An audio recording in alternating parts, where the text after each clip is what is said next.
Puji Tuhan, selamat pagi. Kita bertemu kembali dalam acara sarapan rohani yang akan membawa kita kepada sebuah pertumbuhan iman di dalam Tuhan Yesus Kristus. Tanpa terasa kita akan berada di penghujung tahun dan kita akan melewati dan akan memasuki tahun yang baru. Ada banyak cara manusia untuk menyambut tahun baru. Bahkan dunia menghiasi dirinya dengan berbagai macam cara untuk menarik umat manusia ke dalamnya. Ini negara-negara yang maju pun dalam menyambut tahun baru. Mereka ada yang mengadakan pesta kembang api. Bahkan juga tidak sedikit umat manusia menyambut tahun yang baru. Ada yang mungkin mengganti dengan mobil yang baru. HP yang baru. Tidak ketinggalan juga anak-anak. Mungkin juga dia akan berbelanja bersama orang tuanya untuk membeli kemeja atau baju yang baru. Tetapi itulah cara-cara manusia. Dunia ini untuk menarik umatnya ke dalam. Tetapi kita sebagai orang-orang yang percaya, sebagai orang-orang yang beriman kepada Tuhan Yesus, bagaimana kita menyambut, memasuki tahun yang baru. Seperti Paulus yang tuliskan di dalam kitab Kolose,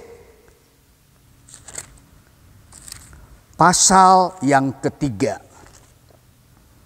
Kolose pasal yang ketiga, mulai ayat yang ke-5 sampai 17, di sana dengan judul yaitu manusia baru.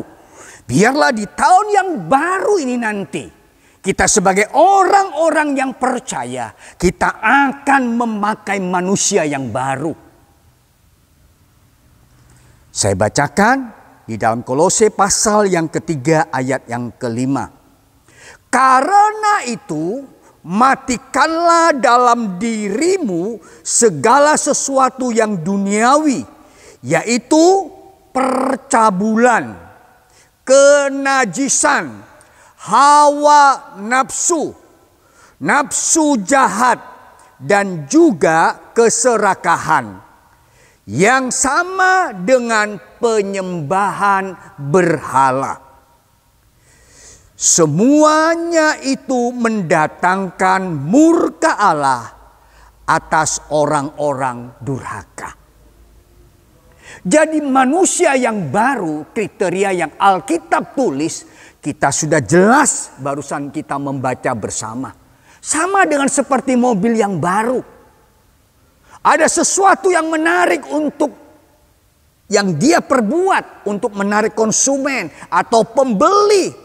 Bukan hanya mungkin mukanya atau depannya atau casingnya yang baru. Bentuknya yang baru. Yang akan menarik pembeli. Tetapi juga ada sesuatu yang baru di dalam interiornya maupun teknologinya. Begitu juga lah kita sebagai manusia-manusia yang baru. Kita tidak bisa hanya mengatakan kita menjadi manusia yang baru di hadapan banyak orang tanpa ada suatu perubahan di dalam diri kita. Dan kita akui bahwa kita adalah manusia yang berdosa, kita yang banyak keterbatasan dan banyak kekurangan, kita tidak bisa mengubah hidup kita dengan kekuatan kita sendiri. Tetapi Allah mau dalam setiap kita yang percaya kepada Yesus, kita mau menjadi manusia yang baru. Bagaimana caranya? Alkitab menulis salah satu cara supaya kita bisa menjadi manusia yang baru. Di dalam Kolose pasal yang ketiga ayat yang pertama dan kedua. Karena itu kalau kamu dibangkitkan bersama dengan Kristus, carilah perkara yang di atas, di mana Kristus ada, duduk di sebelah kanan Allah. Pikirkanlah perkara yang di atas, bukan yang di bumi. Kalimat yang pertama ditulis. Karena itu kalau kamu dibangkitkan bersama dengan Kristus. Bukan semata-mata kemudian kita hanya dibangkitkan. Tetapi kalau kita mempelajari tentang kehidupan daripada Yesus. Bagaimana dia sebelum dia dibangkitkan. Dia mengalami sebuah penderitaan. Dia mengalami sengsara yang sangat berat.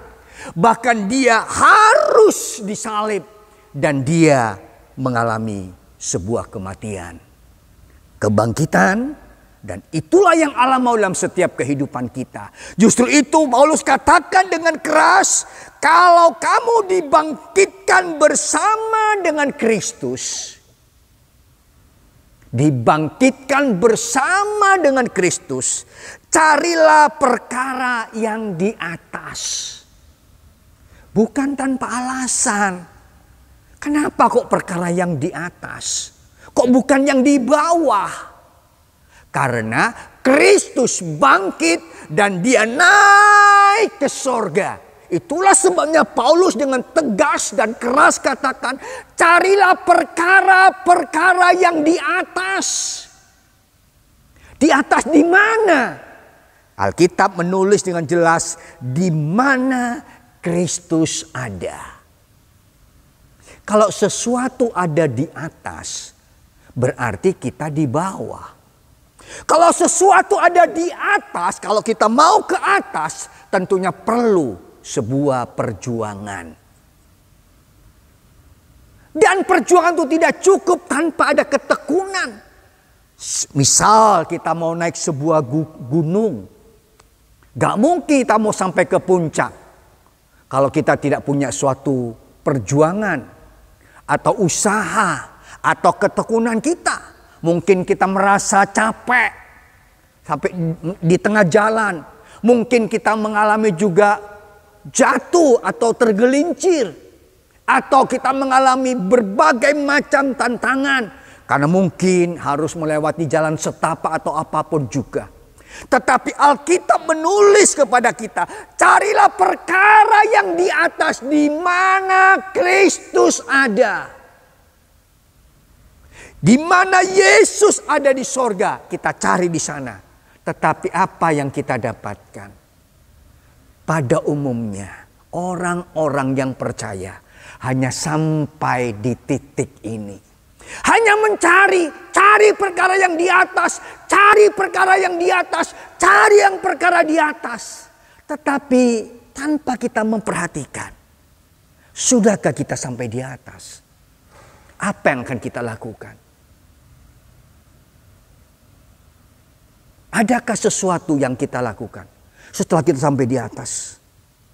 Ayat yang kedua dikatakan, pikirkanlah perkara yang di atas. Setelah kita mencari perkara yang di atas, Paulus katakan dengan jelas, pikirkanlah. Pikirkan masalah-masalah yang di atas. Pikirkan masalah-masalah yang di sorga di sana. Perkara-perkara yang kekal. Yang Allah mau dalam setiap kehidupan kita. Untuk memproses, untuk membentuk pribadi kita, kehidupan kita, untuk menjadi manusia yang baru. Bagaimana kita mau menjadi manusia yang baru kalau kita tidak pernah mencari Kristus? Kalau kita tidak pernah memikirkan tentang Kristus, sesuatu yang mustahil bagi kita.